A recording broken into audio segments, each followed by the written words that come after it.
Hello students, welcome to Shri Shyam Shikshan Sansthan online classes. आज हम mathematics के इस लेक्चर नंबर 8 में या कंटिन्यूटी के इस लेक्चर नंबर 8 में डिस्कशन करेंगे मोस्टेस्ट प्रमेय के बारे में। कंटिन्यूटी पर आधारित है, सातत्यता की मोस्ट इम्पोर्टेंट थ्योरम है। ये आपकी लास्ट थ्योरम है स्टूडेंट्स। उसके बाद मैं आपको कुछ मोस्ट इम्पोर्टेंट डेफिनेशंस बताऊंगी कंटिन्यूटी की। उसके बाद हमारी जो सेकंड यूनिट है उसका सेकंड पार्ट क्या हो जाएगा, ख़त्म हो जाएगा। तो लेक्चर नंबर 8 है, टॉपिक हमारा theorems on continuity. Theorems on continuity, theorems on continuity, सातत्यता पर प्रमेय स्टूडेंट्स। मोस्ट इंपॉर्टेंट थ्योरम है मोस्टेस्ट प्रमेय, मोस्टेस्ट थ्योरम ये वाला है, ठीक है स्टूडेंट्स। मोस्टेस्ट प्रमेय या हिंदी में भी मोस्टेस्ट प्रमेय, मोस्टेस्ट प्रमेय। सबसे पहले देख लीजिए कि इसका स्टेटमेंट क्या है, ठीक है स्टूडेंट्स। मोस्टेस्ट प्रमेय का जो स्टेटमेंट है वो है स्टूडेंट्स, यदि फलन f(x) जो है अंतराल ab में सतत है तो उस अंतराल में कम से कम एक बार अपने उच्चक और एक बार उच्चक तथा निम्नक को ग्रहण करता है। मतलब थ्योरम का जो स्टेटमेंट है वो क्या बन गया स्टूडेंट्स कि फलन f(x) जो है वो x belongs to ab, x belongs to समृद्ध अंतराल ab में सतत है तो वह उस अंतराल में एक बार अपने उच्चक को ग्रहण करेगा और एक बार अपने निम्नक को ग्रहण करेगा। ये हमें सिद्ध करना है कि एक बार अपने सबसे बड़े मान को लेता है और एक बार अपने सबसे छोटे मान को ग्रहण करता है फलन जो है f(x) जो है, ठीक है स्टूडेंट्स। तो सबसे पहले इसका स्टेटमेंट लिख देते हैं। स्टेटमेंट हमारे पास इसका स्टेटमेंट क्या है, यदि f(x) x belongs to ab में, x बिलोंग्स टू ab में, यदि f(x) x belongs to ab में कंटिन्यूअस है, सतत है, कंटिन्यूअस है, तब f(x) कम से कम एक बार अपने उच्चिष्ट तथा निम्निष्ट को ग्रहण करता है। अपने उच्चिष्ट तथा निम्निष्ट को, अपने उच्चिष्ट एक बार अपने उच्चक तथा निम्नक को ग्रहण करता है। ये है हमारे पास थ्योरम का स्टेटमेंट, ठीक है स्टूडेंट्स। थ्योरम का स्टेटमेंट है हमारे पास ये वाला। हमने क्या देखा स्टूडेंट्स, परिबद्धता प्रमेय पढ़ी है इससे पीछे वाले लेक्चर में। वहाँ पे हमने देखा परिबद्धता प्रमेय का जो थ्योरम है उसका स्टेटमेंट क्या है कि फलन f(x) जो है वो समृद्ध अंतराल ab में क्या है, हमारे पास समृद्ध अंतराल ab में परिबद्ध है। तो इसका मतलब है सतत है, तो इसका मतलब उसमें वो परिबद्ध भी होता है। और परिबद्धता का मतलब है कि दो पॉइंटों के बीच में है फलन का मान, दो पॉइंटों के बीच में क्या है, फंक्शन f(x) जो है वो परिबद्ध है। परिबद्धता प्रमेय से समृद्ध अंतराल ab में परिबद्ध भी होगा। तब हमें सिद्ध करना है कि ab में कम से कम दो बिंदु ऐसे होंगे जहाँ पे एक बार अपने सबसे बड़े मान को और एक बार अपने सबसे छोटे मान को ग्रहण करता है। तो प्रूफ देखिए स्टूडेंट्स, इसका प्रूफ, क्योंकि f(x) x belongs to ab में सतत है, x बिलोंग्स टू ab में सतत है, अतः परिबद्धता प्रमेय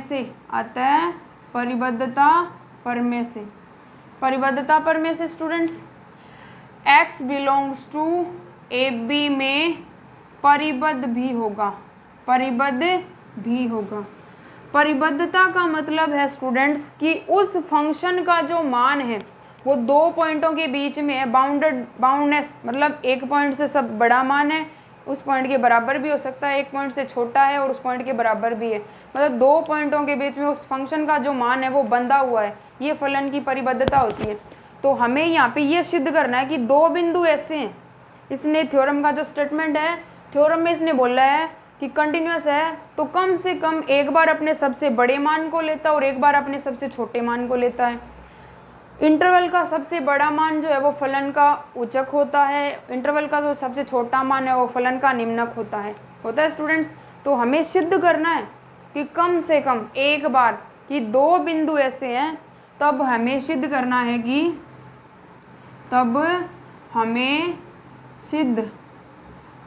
है कि कोई दो बिंदु मान लिया, करना है कि तब हमें सिद्ध करना है कि x बिलोंग्स टू, मतलब x belongs to A B में दो बिंदु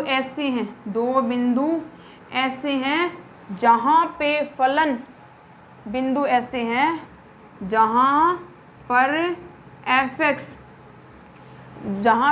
fx एक बिंदु पे अपने उच्चक को ग्रहण करता है और एक बिंदु पे अपने निम्नक को ग्रहण करता है, जहाँ पर fx अपने उच्चक या सुप्रीमम को तथा एक बिंदु पर अपने निम्नक या इन्फीमम को ग्रहण करता है। ये सिद्ध कर, ये लेना है हमें। ठीक है स्टूडेंट्स, तो मान लिया कि मानना fx के x belongs to A B में उच्चक और निम्नक कैपिटल M और स्मॉल m है। मानना x belongs to A B में fx के सुप्रीमम तथा इन्फीमम क्रमशः कैपिटल M और स्मॉल m है। कैपिटल M तथा स्मॉल m है। अतः उच्चक और निम्नक है, सबसे बड़ा मान है और सबसे छोटा मान है। तो उच्चक और निम्नक के लिए कंडीशन होती है कि एक पॉइंट से तो फलन का मान बड़ा और बराबर हो जाएगा और एक पॉइंट से छोटा और बराबर, ये वाली कंडीशन होती है उच्चक और निम्नक के लिए। ठीक है स्टूडेंट्स, तो कैपिटल M और स्मॉल m है, दो बिंदु मानने हैं कि ए इस पॉइंट पे तो अपने उच्चक को ग्रहण कर रहा है और इस पॉइंट पे अपने निम्नक को ग्रहण कर रहा है। तो यहाँ पे क्या मान लिया, और मान लिया अल्फा बीटा कोई दो पॉइंट मान लिए ए बी से ही कि इस इंटरवल में एक पॉइंट ये वाला और एक ये पॉइंट ये वाला, इस पॉइंट पे अपने उच्चक को ग्रहण करता है और इस पॉइंट पे अपने निम्नक को ग्रहण करता है। तो दिस इम्प्लाइज, मान ही रहे इसमें, तो इसका मतलब एफ अल्फा बराबर, तो मान लिया कि इस पॉइंट पे फंक्शन का सबसे बड़ा मान आता है, ये सुप्रीमम हो गया इसका, कि इस पॉइंट पे अपने सुप्रीमम को लेता है, तथा एफ बीटा बराबर स्मॉल m, और इस पॉइंट पे क्या ले रहा है, अपने निम्नक को ग्रहण करता है। तो हम एक अलग अलग कंडीशन लेके चलनी पड़ेगी। हम पहले ले लेते हैं इसके उच्चक को, फिर ले लेंगे इसको निम्नक को। जिस प्रकार उच्चक के लिए हम सिद्ध करेंगे उसी प्रकार हम निम्नक के लिए सिद्ध कर देंगे। ठीक है स्टूडेंट्स, तो क्या मान लिया कि मानना x belongs to A B function है स्टूडेंट्स। तो यहाँ से क्या मान लिया कि इस पॉइंट पे जो है वो फंक्शन एफ अल्फा पे जो फंक्शन है वो किसको ग्रहण कर रहा है, अपने उच्चक को ग्रहण करता है। ये वाला मानना है हमने। तो सुप्रीमम के लिए हम कंडीशन ले लेते हैं, पहले सुप्रीमम के लिए सिद्ध करते हैं कि उस बिंदु के लिए वो क्या कर रहा है, उसके उच्चक को ग्रहण करता है। क्योंकि हमने लिया है उच्चक के लिए, ले रहे हैं सबसे पहले उच्चक के लिए कंडीशन क्या मानना है,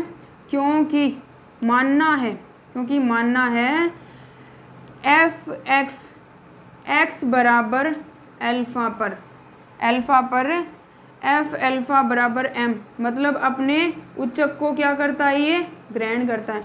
अब हम इसके विपरीत कंडीशन लेके चलते हैं कि मानना कि फलन एफ एक्स जो है वो अपने उच्चक को ग्रहण नहीं करता है इस पॉइंट पे, कि फलन एफ एक्स जो है ना वो अपने उच्चक को क्या नहीं करता है, अपने उच्चक को ग्रहण नहीं करता है। x belongs to A B के लिए F X not equal to, मतलब हमने मान लिया उच्चक को ग्रहण नहीं करता है। मानना यहाँ पे इसके विपरीत कंडीशन ले लेते हैं हम, मानना F X belongs to A B में अपने उच्चक को ग्रहण नहीं करता, कि उसका सबसे बड़ा मान नहीं आता है उस पॉइंट के लिए। x belongs to A B में अपने उच्चक को ग्रहण नहीं करता है, अपने उच्चक को ग्रहण नहीं करता है। तो इसका मतलब है x belongs to A B यहाँ पे मानना है। तो यहाँ से एफ एक्स मतलब इस फंक्शन का सबसे बड़ा मान जो है ना वो x belongs to A B किसी भी पॉइंट के लिए नहीं आता है, कि इसके अंदर से ही पॉइंट लिया है अल्फा हमने, इस पॉइंट पे सबसे बड़ा मान आ रहा है इसका, तो हमने मान लिया कि इस पॉइंट पे इसका सबसे बड़ा मान नहीं आता है, नहीं आता स्टूडेंट्स। तो यहाँ से क्या कर लेंगे, F X not equal to M आ गया कि इस फंक्शन का सबसे बड़ा मान जो है वो नहीं आता है, तो इधर लेके जाएंगे तो यहाँ से आ जाएगा M minus F X not equal to 0 आ गया ये, क्योंकि एफ एक्स जो है ना ये इक्वेशन बन गई समीकरण नंबर 1 मान लिया। m माइनस एफ एक्स से हमारे पास और नया फंक्शन बन गया। m तो कांस्टेंट वैल्यू है, इसका मान 5, 10, 6, 7, 8 कुछ भी हो सकता है और कांस्टेंट फंक्शन है। हमने जब लिमिट वाला चैप्टर पढ़ा था या कंटिन्यूटी जब हमने पढ़ी थी वहाँ पे हमने देखा था कि तत्समक फलन है वो सतत होते हैं, अचर फलन है वो भी क्या होते हैं, सतत होते हैं। और एफ एक्स के लिए तो इसने कंटिन्यूटी दे रखी है कि फलन एफ एक्स जो है वो क्या है, सतत है। और m क्या है स्टूडेंट्स, कांस्टेंट मान है, तो ये तो सतत होगा ही होगा। तो इसका मतलब है कि m है वो सतत है, एफ एक्स है वो सतत है, और ये सतत फलनों का क्या है, घटाव है। ये एक कंटिन्यूस फंक्शन है, उसमें से दूसरा कंटिन्यूस फंक्शन है वो क्या हो रहा है, माइनस हो रहा है। तो इसका मीन क्या है स्टूडेंट्स, तो इसका मीन ये है कि एक सतत फलन में से दूसरा सतत फलन क्या होता है, माइनस होता है। अतः सतत फलनों का बीजगणित है, इनसे नया फंक्शन बन गया, वो भी क्या होगा, क्योंकि समीकरण इधर लिखेंगे क्योंकि समीकरण 1 जो है वो सतत फलनों का बीजगणित है। अतः जो नया फंक्शन बना m माइनस एफ एक्स है वो भी क्या होगा, वह भी एक सतत फलन होगा, कंटिन्यूस फंक्शन होगा। अतः this implies m minus F x भी सतत होगा, सतत होगा। ठीक है स्टूडेंट्स, ये वाला कंटिन्यूस हो गया। तो दिस इम्प्लाई आगे इसको लिखें 1/m माइनस एफ एक्स लिख लें। ठीक है students, 1/m minus F x है, यह भी x belongs to A B में सतत होगा। क्यों होगा स्टूडेंट्स, क्योंकि इसका मान तो नॉट इक्वल टू जी, ये नीचे वाला नॉट इक्वल टू 0 है, 1 कांस्टेंट है, 1 नीचे कांस्टेंट फंक्शन है, इसका मान 0 के बराबर है नहीं, तो इसका मतलब ये फिर बीजगणित बन गया सतत फलनों का। ऊपर 1 कांस्टेंट फंक्शन है और नीचे कंटिन्यूस फंक्शन है ही, उसका मान नॉट मतलब नीचे 0 नहीं आएगा। तो अगर नीचे 0 आएगा तब वो क्या होगा, डिफाइंड नहीं होगा। अब नीचे 0 आ नहीं रहा है तो इसका मतलब क्या है, ये भी क्या होगा, सतत फलनों का बीजगणित। अतः यह भी क्या होगा, सतत होगा, यह भी x belongs to A B में सतत होगा, सतत होगा। अतः परिबद्ध भी होगा, क्योंकि बाउंडनेस थ्योरम यही कहती है कंटिन्यूस फंक्शन क्या होते हैं, अपने अंतराल में परिबद्ध होते हैं। 1/m माइनस एफ एक्स है, नया फंक्शन बन गया, कंटिन्यूस हो गया, ए बी में सतत होगा, अतः परिबद्ध भी होगा, अतः परिबद्ध भी होगा स्टूडेंट, परिबद्ध। ये तो इस फंक्शन के लिए परिबद्ध होगा, तो इसका मतलब 2 पॉइंटों के बीच में बन गया। अब नए इसके पॉइंट मान लेते हैं, 2 पॉइंट परिबद्ध है, तो परिबद्धता के लिए कंडीशन होती है हमारे पास कि 1 पॉइंट से बड़ा 1 पॉइंट से छोटा। तो 1/m माइनस एफ एक्स की परिबद्धता के लिए, एफ एक्स की परिबद्धता के लिए 2 पॉइंट होंगे, एक स्मॉल के और एक कैपिटल के। तो दिस इम्प्लाइज 1 पॉइंट से तो इस फंक्शन का मान हो गया बड़ा और बराबर 1/m माइनस एफ एक्स हो गया स्टूडेंट्स, और 1 पॉइंट से छोटा और बराबर हो जाएगा ये कैपिटल के, मान लिया, होगा परिबद्ध फलन। ये परिबद्धता होती है, लेस देन लेके चल सकते हैं ओनली, इक्वल वाला ना लो तब भी चलेगा। तो इसका मतलब ये वाली कंडीशन भी परिबद्धता की होती है। तो यहाँ से हमने ये आगे वाली कंडीशन चूज कर ली, तो यहाँ से ले लिया हमने 1/m माइनस एफ एक्स का जो मान है वो छोटा है कैपिटल के से। ठीक है स्टूडेंट्स, अब इसको इधर लेके जाएं, ये वाला नीचे ले आए, तो यहाँ से आ जाएगा capital M minus F x की तरफ किसका साइन आएगा, ग्रेटर देन का साइन। तो ये ग्रेटर देन हो जाएगा हमारे पास किस पॉइंट से, M माइनस एफ एक्स जो है स्टूडेंट्स वो इधर लेके गए, और कैपिटल K जो है वो 1/k बन गया हमारे पास। 1/k बनते स्टूडेंट्स ये क्या आ जाएगा, फलन, नया फंक्शन बन गया कि स्टूडेंट्स ये वाला क्या बन गया हमारे पास नया फंक्शन बन गया, m माइनस एफ एक्स, नई कंडीशन बन गई। m माइनस एफ एक्स का जो मान है वो ये वाला आ गया, k नीचे ले, ये वाला इधर लेके ग्रेटर देन का साइन, तो ये फलन ऑफ एफ एक्स जो है वो इधर ले जाएं, फलन ऑफ एफ एक्स जो है वो इधर ले जाएं, 1/k इधर ले आएँ, तो ये आ जाएगा function of F x, less than का साइन आ जाएगा स्टूडेंट्स, इधर लेके गए हैं 1/k इधर ले आए, या दोनों तरफ पहले एफ एक्स जोड़ लेंगे, फिर दोनों तरफ 1/k माइनस कर लेंगे, तो यहाँ से ये कंडीशन बन जाएगी m-1/k। ठीक है स्टूडेंट्स, ये कंडीशन बन गई। इक्वेशन नंबर मान ली हमने, कितनी मान ली students, f(x) less than m-1/k। तो यहाँ से कंडीशन आ गई हमारे पास, इक्वेशन नंबर आ गई 2। ठीक है स्टूडेंट्स, हमने मानना था कि फलन f(x) का जो है वो क्या है, हमने मानना था कि फलन f(x) का जो है वो क्या है स्टूडेंट्स, वो अपने उच्चक को ग्रहण नहीं करता है, नहीं करता स्टूडेंट्स। हमारे पास वैसे यहाँ से कंडीशन लेस देन इक्वल वाली चल रही थी स्टूडेंट्स, कंडीशन लेस देन, ये वाली बाउंडनेस के लिए कंडीशन होती है, तो यहाँ से ये कंडीशन लिख सकते हैं हम, ये वाला साइन आएगा तो यहाँ पे, तो इसका मतलब है कि f(x) का जो मान है वो क्या आ गया, लेस देन इक्वल आ गया m-1/k। हमने स्टार्टिंग में ये लिया था कि फलन का सबसे बड़ा मान जो है वो कैपिटल M है, और फिर हमने उसकी विपरीत कंडीशन मान ली कि वो किसी भी पॉइंट पे अपने उच्चक को ग्रहण नहीं करता है, परंतु ये वाली कंडीशन तो उच्चक के लिए आ गई। ये कहता है x का मान कहाँ से बिलोंग कर रहा है, मतलब ये वाली जो कंडीशन है स्टूडेंट्स वो क्या कहती है, यहाँ से इक्वेशन नंबर 2 जो है, हमने उच्चक मानना था फलन का कैपिटल M, क्योंकि उच्चक लिए सुप्रीमम ऑफ f(x) हमने लिया था capital M, x belongs to AB के लिए। फिर हमने माना कि अपने उच्चक को ग्रहण नहीं करता है, फिर भी इसलिए कंडीशन आ गई उच्चक वाले की फंक्शन का जो मान है वो इस पॉइंट से इस m-1/k से क्या है, m-1/k के बराबर है और क्या है, छोटा है, तो इसका मतलब इस फंक्शन का उच्चक ही बन गया है। ठीक है स्टूडेंट्स, तो यहाँ से समीकरण 2 क्या कहती है कि f(x) का जो मान है वो less than m-1/k, less than equal है, और इससे क्या है, m से छोटा है, तो इसका मतलब ये कंडीशन भी, ये वाला जो मान है वो ये कहता है कि फंक्शन का उच्चक ये है, परंतु हमने तो मानना था कि कैपिटल M है इसका उच्चक, तो एक फलन के दो उच्चक नहीं हो सकते। तो एक फलन की दो उच्चक क्यों नहीं हो सकते, क्योंकि उच्चक तो उसका एक ही हो, सबसे बड़ा मान तो फंक्शन का एक ही होगा। अतः समीकरण नंबर 3 मान, समीकरण 3 से स्पष्ट है कि फलन f(x) का उच्चक ये कहता है कि m-1/k, हमने माना था m है, तो एक फलन के दो उच्चक नहीं हो सकते, अतः हमारी संभावना गलत है। फलन f(x) जो है वो x, अतः हमने जो मानना था वो गलत है। फलन f(x) x belongs to AB में, x बिलोंग्स टू AB में अपने उच्चिष्ट मान को एक बार जरूर ग्रहण करेगा, अर्थात अपने उच्चक मान को एक बार जरूर ग्रहण करेगा।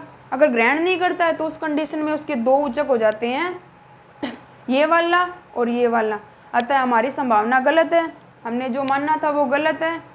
फलन f(x) जो है वो अपने उच्चक को एक बार जरूर ग्रहण करेगा, अर्थात f(α) = m हो जाएगा। ठीक है स्टूडेंट्स, क्योंकि x बिलोंग्स टू AB में क्या है, वो सतत है। इसी प्रकार निम्नक के लिए सिद्ध कर सकते, इतना सिद्ध करने के बाद नीचे लिखेंगे इसी प्रकार फलन f(x) के निम्नक के लिए लिख देंगे। निम्नक के लिए क्या कर लेंगे, अब की बार दो कंडीशन थी, इधर वाली कंडीशन लेके चल लेंगे हम, कि वही मान लेंगे कि फलन f(x) जो अपने निम्नक को ग्रहण करता है, ग्रहण नहीं करता है, तो कंडीशन लेके आएंगे, दो निम्नक दिखाएगा नीचे, और फलन के दो निम्नक हो नहीं सकते, एक ही निम्नक होगा, एक ही उसका सबसे छोटा मान होगा, अतः लिख देंगे इसी प्रकार सिद्ध किया जा सकता है कि फलन f(x) जो है वो x बिलोंग्स टू AB में एक बार अपने निम्नक को अवश्य ग्रहण करेगा। अतः मोस्टेस्ट प्रमेय से सिद्ध होता है कि फलन f(x) x belongs to AB में सतत है, तो x बिलोंग्स टू AB में एक बार कम से कम अपने उच्चक को ग्रहण करता है और एक बार कम से कम अपने निम्नक को ग्रहण करता है। ये क्या है स्टूडेंट्स, ये मोस्टेस्ट प्रमेय है। मोस्टेस्ट प्रमेय जो है स्टूडेंट्स वो क्या है, वो केवल समृत अंतराल के लिए, समृत अंतराल के लिए स्टूडेंट्स, केवल समृत अंतराल के लिए। मोस्टेस्ट प्रमेय जो है वो only x belongs to closed interval के लिए क्या होता है, सत्य होता है। x बिलोंग्स टू इस इंटरवल के लिए क्या नहीं है, ये सत्य नहीं है। जैसे हमारे पास फंक्शन है f(x) बराबर f(x), कौन सा फंक्शन है स्टूडेंट्स, ये अचर फलन है, अचर कांस्टेंट नहीं, आइडेंटिटी फंक्शन है। और x बिलोंग्स टू 0 1 में क्या है, ये x बिलोंग्स टू 0 1 में सतत है फंक्शन ये, परंतु अपने सबसे बड़े मान को ग्रहण नहीं करता, ये 0 पे इसका मान 0 आ रहा है, तो इसका मतलब है उच्चक और निम्नक तो 1 और 0 है, परंतु इस इंटरवल में, क्योंकि इस इंटरवल का मीन होता है कि ये पॉइंट शामिल नहीं है, ये पॉइंट शामिल नहीं है, परंतु एफ एक्स का जो मान है वो क्या आएगा, 0 से बड़ा और 1 से छोटा।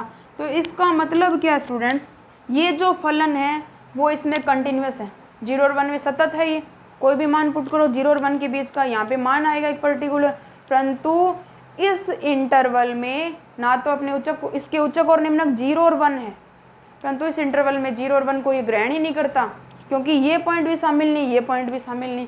अतः मोस्टेस्ट पर में जो है वो ओनली क्लोज्ड इंटरवल के लिए होती है, ओपन इंटरवल के लिए नहीं स्टूडेंट्स, ठीक है। ये थी हमारी कुछ most important theorems. Next lecture में इसकी लास्ट थ्योरम और यूनिफॉर्म कंटिन्यूटी की डेफिनेशन पढ़ेंगे। लास्ट टॉपिक है हमारा 9th लेक्चर में कंटिन्यूटी का, ठीक है स्टूडेंट्स, थैंक यू।